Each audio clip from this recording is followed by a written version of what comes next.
Baik pemirsa, terima kasih Anda masih bersama kami dalam Bincang iNews. Saya masih bersama Bapak Dr. Haji Zaidi Abdad, Kepala Kanwil Departemen Agama Provinsi Nusa Tenggara Barat. Kita masih berbicara mengenai persiapan Idul Adha 1442 Hijriah. Nah, Pak Dokter, kalau membaca surat edaran yang sudah dikeluarkan oleh Kementerian Agama, tentunya poin-poinnya banyak sekali. Namun bisa saya tangkap tentunya ada 3 poin yang menjadi intinya begitu ya pada saat malam takbiran, kemudian perayaan Idul Adha-nya, dan juga pada saat kurbannya nanti ya. Kita bahas satu persatu mulai dari malam takbirannya, Pak Dokter. Bagaimana ini dari surat edaran itu, bagaimana yang harus dilakukan oleh masyarakat? Iya, bahwa takbiran itu ada sebuah ekspresi ya, ekspresi kebahagiaan seorang muslim untuk mengagungkan nama Tuhan. Jadi dengan ucapan Allahu Akbar, Allahu Akbar, Allahu Akbar, La ilaha illallah, Allahu Akbar, walillahil hamd. Ini adalah satu hal yang sangat penting sesungguhnya bagi umat Islam untuk melakukan takbir ini. Nah, maka di dalam tradisi masyarakat kita itu ada 2. Ada yang takbir dilakukan di masjid, musola ya, surau. Tetapi ada juga masyarakat kita itu juga cenderung mensyiarkan takbir itu, maka dia melakukan takbir keliling. Takbir keliling. Nah, pada mulanya saya pikir itu adalah sah-sah saja dan boleh ya kan. Tapi ketika kita berhadapan dengan COVID, dengan kondisi pandemi seperti ini, maka harus diatur karena ini nanti akan lebih membahayakan. Jadi darul mafasid muqaddam ala jabil masolih.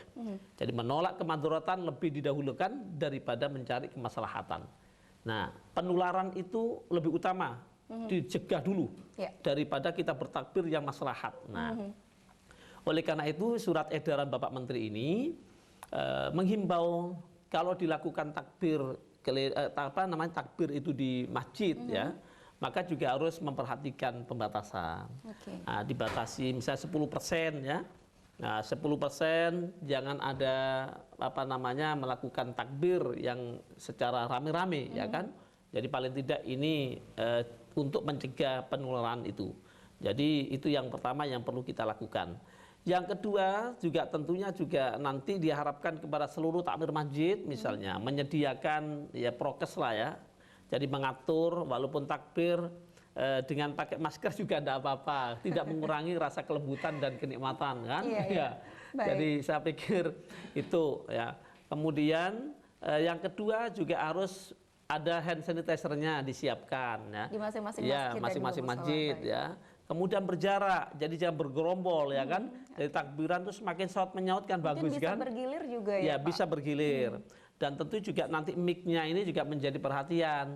Kalau misalkan ada 10 orang ya kalau bisa jangan mic-nya yang dipegang satu-satu. Nanti bisa saja kalau OTG kan bisa terjadi masalah kan. Susah ini Pak Dokter kalau mic ya. Jadi paling tidak itu kalau misalkan yang mimpin itu ada 3 orang, siapkan 3 mic ya kan. Yang lain itu ada mengikuti makmum saja. Nah, ini teknis-teknis ya dalam rangka untuk pencegahan COVID-19.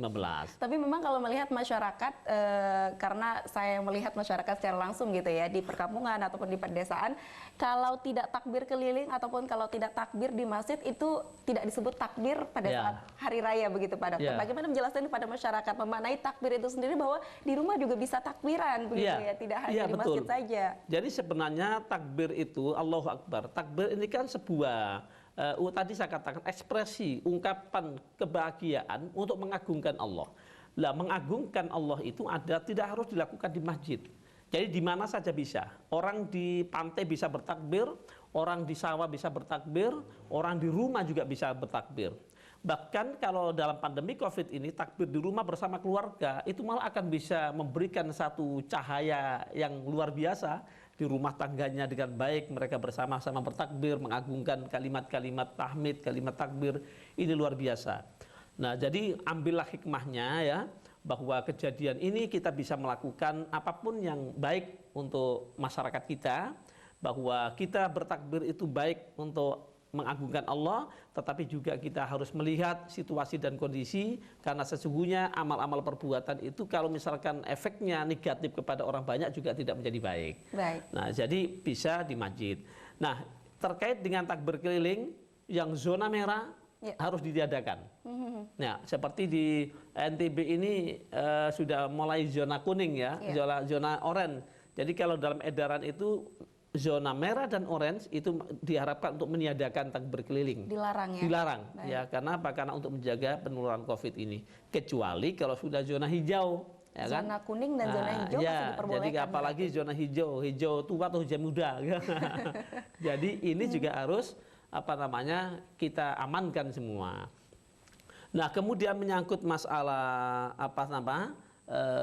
takbir ini juga tidak harus kita melakukan secara offline juga ya, tetapi bisa dilakukan dengan virtual. Nah, ini dia takbir secara virtual. Ya, secara virtual. Dan secara virtual ini juga sudah kami lakukan dulu pada tahun yang lalu ya.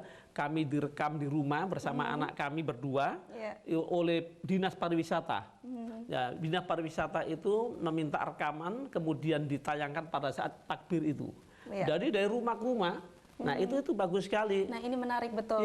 Dan ini mungkin bisa menjadi gagasan dan juga ide nanti dari Kemenak ya untuk tahun ini mungkin bisa mengadakan takbir virtual yang bisa diikuti oleh masyarakat gitu ya Pak Zaidi. Jadi kami insya Allah tadi sudah sampaikan di dalam rapat Zoom tadi, nanti Kemenak akan mengadakan takbir virtual. Nanti kita akan lanjut lagi bahasannya mengenai takbir virtual. Nanti juga ada dua poin yang belum dibahas ya mengenai pelaksanaan sholat Idul Adha-nya dan juga pelaksanaan kurbannya. Baik, kita jeda dulu, pemirsa jangan kemana-mana, kami akan segera kembali setelah pesan-pesan berikut ini.